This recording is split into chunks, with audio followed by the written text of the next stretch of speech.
What if the war in the Middle East has almost nothing to do with weapons, terrorism, or even the physical control of oil fields, and almost everything to do with a financial system that the United States cannot afford to lose? Because here is the thing most people are not talking about. The moment that system collapses, the ability to fund a vast military apparatus, pay down sovereign debt, and project power around the world collapses right alongside it. And right now, according to analysts tracking global financial flows and reserve currency allocations, that system is under more structural pressure than at any point in the last 5 decades. This examination is about what is really driving the escalation across the region, why a particular rival superpower in the East is actually in a far more dangerous and precarious position than most observers realize, and what the next phase of this multifaceted conflict could mean for the global economy, and by extension, your own financial reality. Most people learned about oil in a basic economics class, supply and demand curves, price per barrel fluctuations, and the occasional mention of a cartel known as OPEC. But there is a layer underneath all of that textbook simplicity which rarely gets a proper airing in mainstream financial media. It is a construct known as the petrodollar system, and understanding how it functions is the key to unlocking the logic behind almost every major geopolitical confrontation of the last 5 decades. Here is precisely how it works. Since the early 1970s, following a series of critical agreements between Washington and Riyadh, oil, the world's most essential and non-negotiable commodity, has been priced and traded almost exclusively in United States dollars. This is not a law of nature, it is an artificial but deeply enforced arrangement. That means if a nation like Japan wants to buy oil from Saudi Arabia, Japan needs dollars. If South Korea wants to import energy from the Gulf states, South Korea needs dollars. If Germany wants to keep its industrial base and factories running, Germany needs a steady, unending stream of dollars. Every country on earth, every single day, regardless of their political alignment, requires a constant supply of American currency just to keep their lights on and their economies alive. And what does the United States get in return for this arrangement? It gets the extraordinary and historically unique privilege of being the sole issuer of the currency the entire planet runs on. It gets to borrow at significantly lower interest rates than any other nation, because everyone must hold dollars to trade. It gets to run massive, multi-trillion-dollar trade deficits without suffering the immediate inflationary spiral or currency collapse that would absolutely destroy any other economy on Earth. The petrodollar is not merely a currency arrangement, it is the financial bedrock and the fundamental foundation of American global power. And this is exactly why, according to geopolitical analysts and scholars of international monetary systems, the United States will go to extraordinary, often costly lengths to protect this arrangement.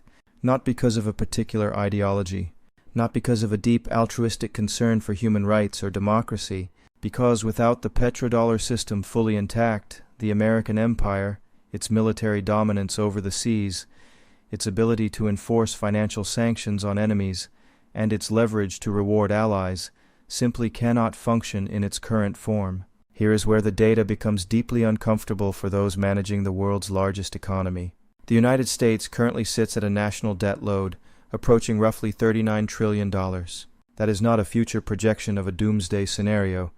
That is the number right now as you read these words. And for a dose of sobering context, that amount of debt exceeds the entire combined gross domestic product of the United States, China, and Japan. For any other nation on the planet, debt at that scale relative to output would trigger a catastrophic financial crisis almost immediately. Interest rates would skyrocket into the double digits, international investors would flee the bond market en masse, and the local currency would collapse into near worthlessness.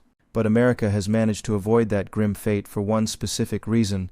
The world continues to buy United States Treasury bonds. Sovereign wealth funds and central banks around the globe hold trillions of dollars in American government debt because the dollar is the global reserve currency, and the global reserve currency is, in turn, anchored by the petrodollar. However, that trust, which has been the glue of the global financial order, has been quietly but relentlessly eroding. When the United States took the unprecedented step of freezing over $300 billion in Russian central bank assets following the escalation of the conflict in Ukraine, something profound shifted in the calculations of Treasury secretaries and financial ministers around the world. If Washington can legally and unilaterally weaponize the dollar against a major sovereign power like Russia today, the reasoning goes, it can and will weaponize it against anyone else tomorrow. According to financial analysts monitoring central bank reserve allocations, what followed this action was a slow but now accelerating exodus from long-term United States treasuries. Central banks across Asia, the Middle East, and even parts of South America began quietly but aggressively shifting reserves into physical gold. The Chinese central bank has been among the most aggressive in this pursuit, building what some analysts are now calling a gold corridor, a massive financial buffer designed specifically to reduce dependency on the dollar-based system. The BRICS consortium of nations has openly discussed and workshopped the creation of alternative trading arrangements and a potential settlement currency. The petrodollar consensus that held the global economic order together for 50 years is fracturing, and the fissures are visible to anyone with access to the data on global trade, invoicing and reserve currency composition. This is the exact context in which the current escalation across the Middle East must be understood. It is not just about one country's nuclear aspirations or another country's border security. It is about whether the United States can utilize military and naval pressure to reverse a financial trend it is unable to stop through economic incentives or market forces alone. What is particularly striking about the strategic posture of the major non-dollar aligned state in this conflict, according to military analysts, is how economically sophisticated the approach has been. This is not just a defensive military posture meant to protect territorial sovereignty. It is a calculated campaign targeting the financial pressure points of American imperial architecture. Consider the potential for disruption in the Strait of Hormuz. Roughly 20% of the entire world's oil supply passes through that narrow channel of water every single day. When a state actor moves to restrict or even credibly threaten that passage, it does not just disrupt oil flows. It forces the United States Navy and its allied partners to deploy incredibly expensive military assets to protect the shipping lanes. Every interceptor missile fired, every carrier strike group repositioned, and every logistical supply operation mounted costs money that Washington does not have on hand and must therefore borrow, adding directly to that $39 trillion ticking clock. But analysts point to something even more strategically significant than the physical choke point itself. There appears to be a deliberate focus on targeting the economic architecture of the region rather than purely military targets. Reports from the ground suggest a persistent focus on transportation corridors, critical infrastructure links, and vital trade routes, precisely the kind of physical and economic assets that underpin the Belt and Road connectivity that China has spent hundreds of billions of dollars constructing across the Eurasian landmass over the last decade. Whether intentional or merely a byproduct of regional volatility, this creates a cascading and expensive problem for the United States' primary global rivals. China's massive investment in Middle Eastern infrastructure suddenly becomes vulnerable to sustained disruption. Trade routes that were designed specifically to reduce Asian dependence on American-controlled maritime sea lanes are being systematically degraded in real time. The very alternative model to United States dominance that Beijing has been constructing patiently for more than a decade is being eroded, not necessarily by a direct competitor, but by the ungoverned chaos of regional conflict. And here is the part of the equation that does not get reported with sufficient depth. The leverage of the non-dollar aligned powers is not limited solely to the Strait of Hormuz. Analysts note that allied non-state forces in the region retain the proven ability to threaten the Bab el-Mandeb Strait, the narrow choke point at the southern end of the Red Sea, through which all maritime traffic between the Mediterranean and the Indian Ocean must pass. The theoretical ability to close or threaten both straits simultaneously would effectively strangle a massive percentage of global maritime trade. It is a deterrent strategy of enormous sophistication and explains why, despite possessing overwhelming air power and naval tonnage, a clean, decisive military resolution has remained completely elusive. While media coverage remains fixated on the kinetic military dimensions of the conflict, the country watching most nervously from the sidelines is not a European state or the Russian Federation. It is China, and the reason for this deep anxiety is stark and rooted in hard energy data. According to energy analysts tracking import flows, China imports somewhere between 50 and 60% of its total oil needs from the Middle East. That is not a minor manageable dependency. That is an existential economic vulnerability. Think about what that means in practical day-to-day terms. Every single day, Chinese factories, power generation plants, and transportation networks depend entirely on oil flowing through seas that the United States Navy has patrolled and effectively controlled for decades. The same naval force that until recently was the guarantor of safety for those shipping lanes is now, in the view of Beijing's strategic planners, the primary source of instability threatening them. The strategic environment that China spent 30 years assuming would remain stable has transformed almost overnight, and the situation becomes even more complex. For years, China benefited from extraordinary access to heavily discounted energy from nations under Western sanctions, such as Russia, Iran, and Venezuela. That discount effectively helped fuel China's manufacturing competitiveness, subsidized its rapid industrial growth, and cushioned the economic pressures of ongoing trade friction with Western economies. According to sources monitoring energy flows, those discounted energy streams are now being disrupted, taken offline by attacks, or made dangerously unreliable by the escalating regional conflict. The Chinese economy, already navigating significant internal pressures including a stressed property sector, slowing export growth, and long-term demographic challenges, is now facing an energy supply shock it did not plan for and cannot quickly solve. According to analysts, this specific moment creates a window of leverage for Washington that did not exist 6 months ago.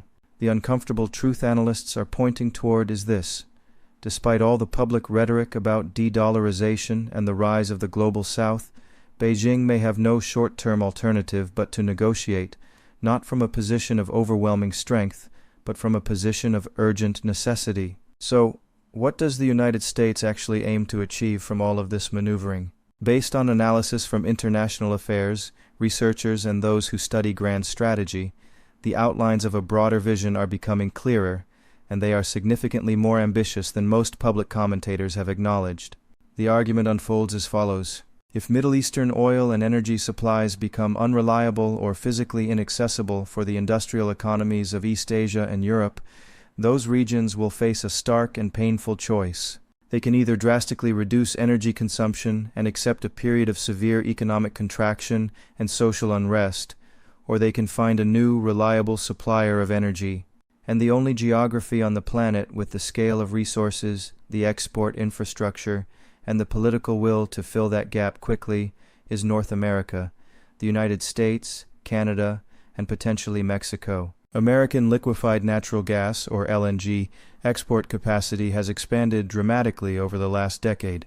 Reports indicate that the United States is now the world's largest exporter of liquefied natural gas. If East Asian nations, including Japan, South Korea, and China, are forced to pivot away from Middle Eastern energy due to persistent instability, American LNG becomes not just an attractive option, but an absolute necessity. And crucially, those purchases would be denominated entirely in United States dollars, thereby reinforcing the very petrodollar system that is currently under such immense strain. This, according to geopolitical analysts, is the cold logic behind what appears to be a deliberate escalation and disruption of Middle Eastern energy corridors. It is not simply about defeating a specific military or a specific regime.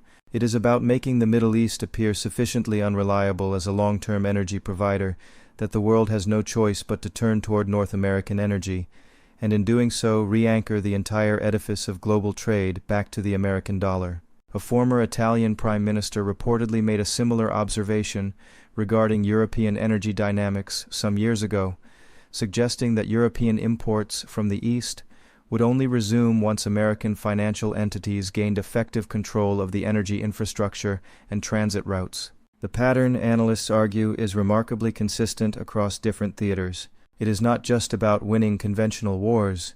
It is about restructuring the global energy architecture to ensure permanent dependence on American-controlled supply chains and the financial system that accompanies them. Whether this strategy can actually succeed in the long run is a separate and deeply debated question. But understanding it changes how you interpret every new development in the region. The naval deployments, the targeting of specific infrastructure, the negotiations that collapse at the very last moment.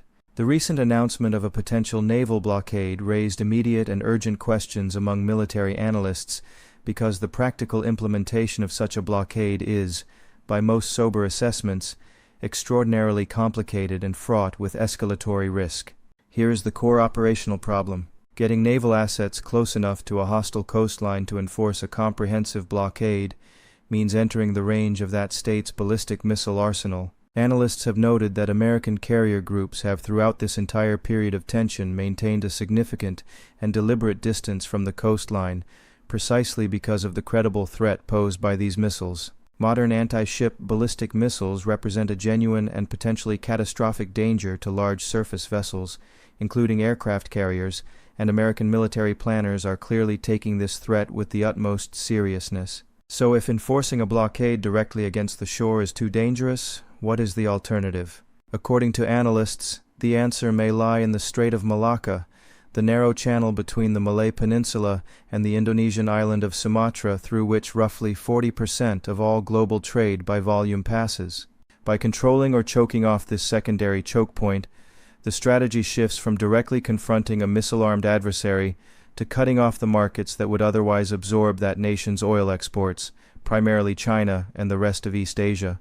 But this approach carries its own significant and complex diplomatic risks. Indonesia and Malaysia, the sovereign nations bordering the Strait of Malacca, have their own distinct economic interests and are unlikely to welcome a foreign blockade of their territorial waters. India, which has been carefully navigating a multi-alignment foreign policy, would find its own shipping lanes and energy security dramatically affected. Analysts note that a blockade which restricts Indian, Southeast Asian, or other neutral nations' commerce could rapidly alienate the very countries whose cooperation Washington desperately needs in the long-term strategic competition. Meanwhile, the non-dollar-aligned powers retain the ability to credibly threaten the closure of the Bab el-Mandeb at a moment's notice. If Washington restricts the Strait of Malacca and the opposing forces close the Red Sea simultaneously, the disruption to global trade would be extraordinary, perhaps even catastrophic. It is a scenario where the cure for regional instability might be far worse than the disease itself, and it suggests that the rhetoric of a blockade may be more about economic signaling and negotiating leverage than about imminent practical implementation. Here is something that often gets lost in the granular coverage of international conflicts. The most consequential war being fought right now may be the one taking place inside the United States itself.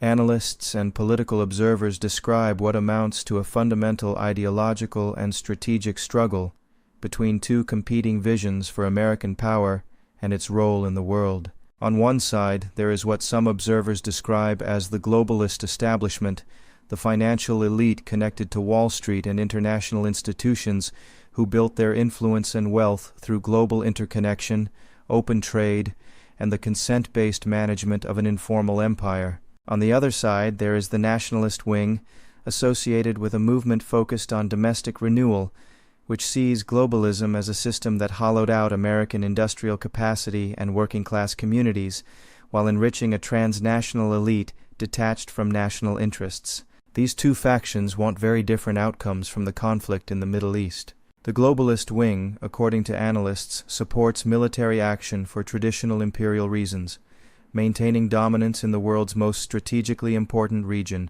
keeping the dollar system intact at all costs, and preventing any alternative power from achieving supremacy across the Eurasian continent. The nationalist vision, by contrast, is less interested in maintaining a sprawling global empire and more focused on what some analysts call a technate vision, a greater North American fortress that consolidates control over the Western Hemisphere, exports resources to a chaotic world, and retreats from the expensive global commitments that have cost trillions of dollars and thousands of lives over the past generation. The striking thing analysts observe is that these two visions are, for this fleeting moment, temporarily aligned. Both benefit from disruption in the Middle East. Both want the power of the opposing regional state diminished. Both want the economic rise of China placed under significant pressure. But their end goals diverge sharply, and that divergence may become visibly acute the moment the immediate crisis passes. This internal dynamic also explains why opposition to the conflict from within the United States has been so muted. When protests emerge, the focus tends to be on domestic political concerns and cultural issues, rather than the foreign policy decisions that, by most historical measures, would generate far more public opposition and anti-war sentiment. The political establishment across party lines has significant, if unspoken, institutional reasons to support a conflict that reinforces dollar supremacy, regardless of what either side says publicly. This is the question that every geopolitical analyst and strategic forecaster is wrestling with right now, and the honest answer is that it depends entirely on your time frame. In the short term, the strategic logic appears to favor Washington. China has limited options to replace its energy flows quickly. Europe is energy dependent and anxious. The Middle East as a reliable alternative energy hub has been significantly disrupted. Countries that need energy have far fewer alternatives than they did a year ago, and many of those alternatives run through American-controlled supply chains. Analysts generally agree that in the immediate period, the next 12 to 24 months, the United States retains substantial leverage to shape the outcome. But history is not kind to empires that mistake tactical victories for permanent strategic dominance. Analysts repeatedly reference the Athenian experience during the Peloponnesian War. Athens was the dominant naval power, the commercial hegemon, the most dynamic and wealthy city in the ancient world. And Athens spent decades overreaching, alienating its allies, extracting harsh tribute, and treating partnership as subordination. The result was a coalition of resistance that eventually exhausted and defeated Athens, not through any single decisive battle, but through sustained attrition and the gradual shifting of loyalties. The Russian Federation, according to analysts, is the wild card that most Western commentators consistently underestimate. Russia possesses something that China currently lacks: the territorial depth, the vast natural resource base, and the institutional will to wage a multi-decade strategic contest. Analysts suggest that Russia's long-term play is naval in nature, not to defeat the American Navy in a dramatic open ocean confrontation, which would be impossible given the disparity in carrier groups, but to create an ongoing state of attrition that degrades American maritime capability faster than it can be rebuilt. This involves shadow fleet operations, asymmetric disruptions in the maritime domain, and arming proxies with advanced anti-ship technology. It is a slow, grinding erosion of the naval supremacy upon which the entire American imperial strategy depends. And then there is the alignment question. Reports from diplomatic circles indicate that historically, the world does not ultimately align with the aggressor. It aligns against the aggressor. Europe, despite decades of deep integration with American financial and security systems, is showing unprecedented signs of strategic restlessness and a desire for independent defense capabilities. The global South has largely refused to take sides in the conflict in Ukraine and shows little sign of enthusiasm for American-led coalitions in the Middle East. China and Russia, despite their own complex and often tense relationship, have significant and growing incentives to coordinate their efforts to build a parallel financial architecture. A famous political scientist wrote in 2004 about a coming divide, not between civilizations, as he had famously argued earlier, but between globalists and nationalists, between elites whose identity and interests transcend national borders, and citizens whose loyalties remained stubbornly rooted in a sense of place and sovereignty. What we are watching now, analysts suggest, is that precise divide playing out at the level of great powers, and the outcome of that struggle will define the international order for the next generation. Here is what all of this ultimately comes down to. The conflict in the Middle East is not a regional war about one country's nuclear program or another country's security concerns. It is a battle over the architecture of the global financial system, over who controls the energy that the world runs on, and therefore who controls the dollar flows that determine which countries prosper and which ones are forced to the margins. The United States is fighting to preserve a system that has funded its global dominance for 50 years. China is scrambling to protect an economy that turns out to be far more fragile and vulnerable than its leaders anticipated. Russia is playing a patient, long game that most Western analysts are only just beginning to fully comprehend. And caught in the middle are hundreds of millions of ordinary people in the region, in East Asia and in Europe, whose daily lives and economic security are shaped by decisions made in capitals thousands of miles away. The experts are genuinely divided on how this ends. Some believe American financial and military leverage is sufficient to force a new global energy arrangement that extends dollar supremacy for another generation. Others believe the hubris of overreach will only accelerate the very fractures it is trying to close. They argue that the more aggressively Washington wields its financial and military power, the faster the rest of the world will build the alternative systems it needs to escape that dominance. What history suggests is this: no empire has ever successfully stopped its own relative decline through the application of force alone. The question is not whether the current international order will change.